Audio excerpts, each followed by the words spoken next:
اعتزل ما يؤذيك، ولأن لنفسك عليك حق. ليه بتيجي عليها؟ ليه تمشي في طريق انت مش مرتاح له؟ ليه تاكل أكلة تتعبك؟ ليه تقعد في مكان مش مرتاح نفسيا فيه؟ ليه تستمر في علاقات سوء الصحبة أو معرفة حد بيجي عليك؟ ليه تفضل تجامل في كل شيء؟ لما تجامل مرة واحدة أو 2 وتيجي على نفسك علشان ما تزعلش غيرك.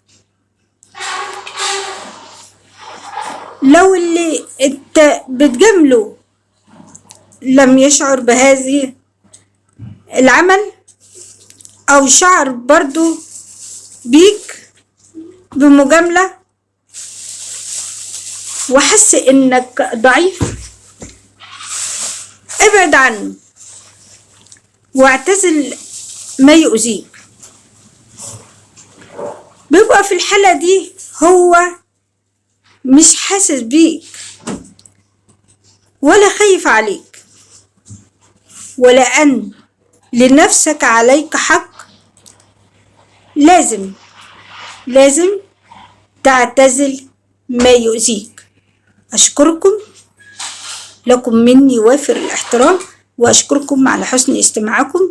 كانت معكم الشاعرة والأديبة سوسن نجار.